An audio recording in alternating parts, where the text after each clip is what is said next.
Alright, today we are taking a look at a game called Edge of the Abyss Awakening. It is in Steam Early Access right now, and it can be played with up to 3 players online. I am doing this in an offline mode only, and it does run on DirectX 12. You can also set it to 11, and it does have DLSS inside of it. Now, right now with the game being in early access, there's not a lot in the character customization screen. You get the 2 male-female characters you can set. There's not a whole lot in here yet. There's only 2 different faces, couple skin colors, couple different hair. The extended part is some 2 DLCs that they have for the female character, but that is about it. So right now in early access, there's not a whole lot in here. So now we're going to jump into the game just a little bit here. So in this game, it is being made by a Chinese developer. It is listed as a rogue style game. Some people do compare this to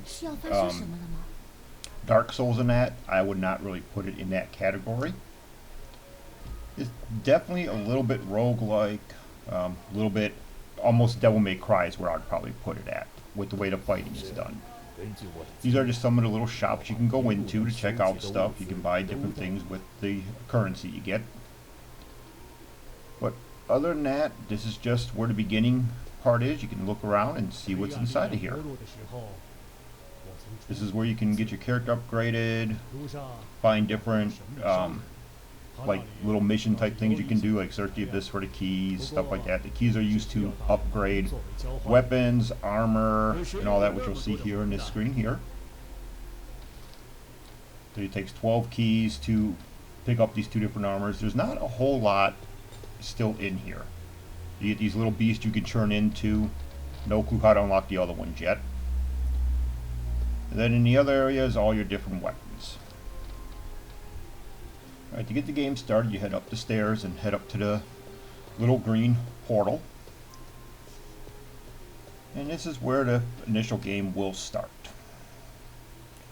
Beginning part of the game, you get to choose one of these talent cards to get started with. They always have 3 of them. You also get these after each boss you kill, or mini boss that you kill, I should say. As you can see in the game here, you get that little blue sparkly light thing going off in front of me. Fireflies, whatever you might want to call them. As you follow those little blue dot things, fireflies, whatever, that will take you to where the initial first set of fights will start. One of the things in this game is it is based off these small style arenas. So each fight takes place in small areas. The villains will show on up. You take on these guys to start with. And as you slowly beat these guys on up, each one will take place to where a small little boss shows up afterwards. Combat is very simple. It's pretty much just, I use the mouse on here, so it's pretty much just a click of the mouse button. Nothing real major. Spacebar is to dodge. Graphic-wise, I feel the game does really great. You also get a few special moves too. Graphic-wise, I feel this game is really good. This is one thing that a lot of these Chinese developers have been doing really good on, is their graphics have been extremely well.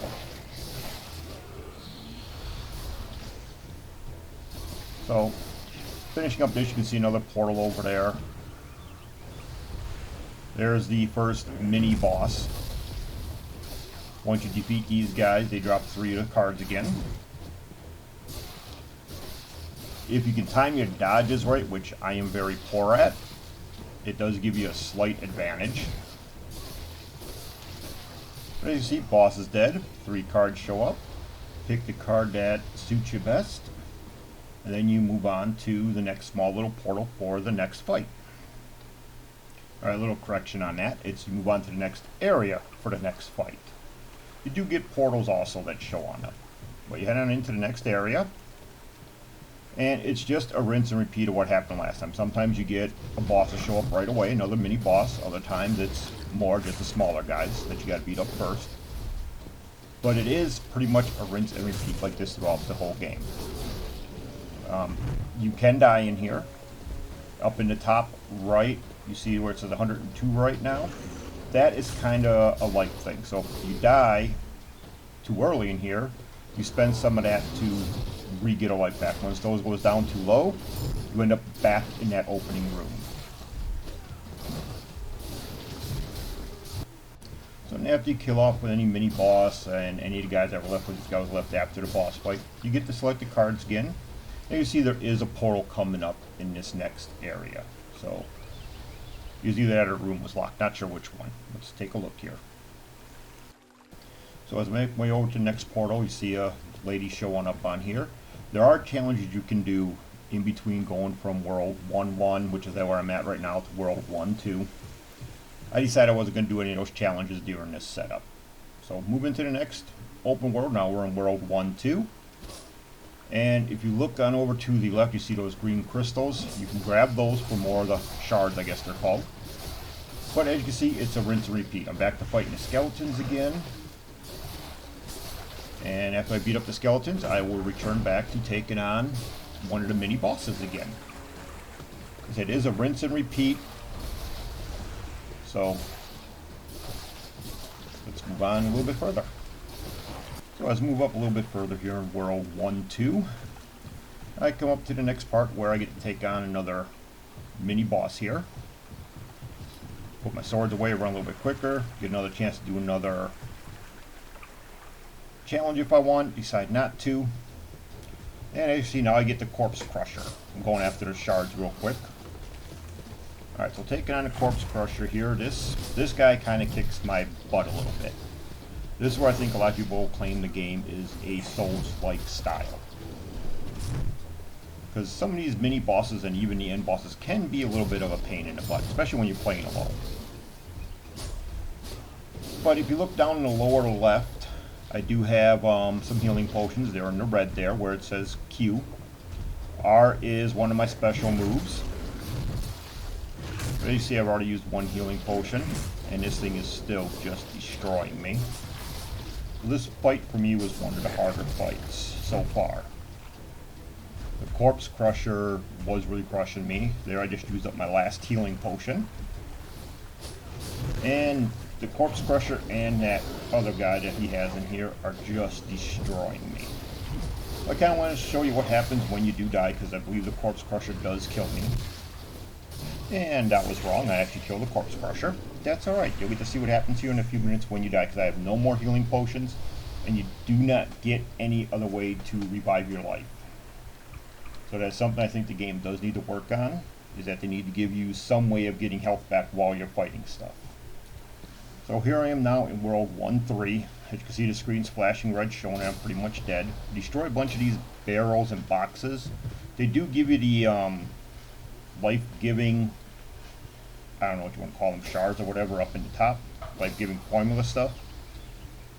Which you use those up when you die. So here I go again, getting ready to fight a few more little guys here. And doing my best to try staying alive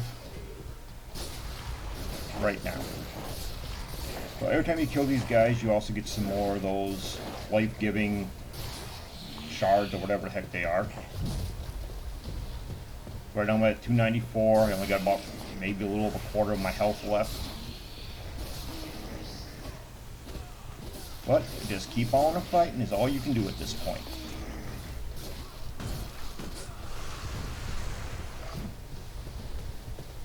So during the fight with all the little guys, I managed to get lucky, make it all the way up to the mini boss again. And as you can see, I just perished. Now if you watch, up in the top right, I did lose a bunch of those little shard things, and it gave me back my life.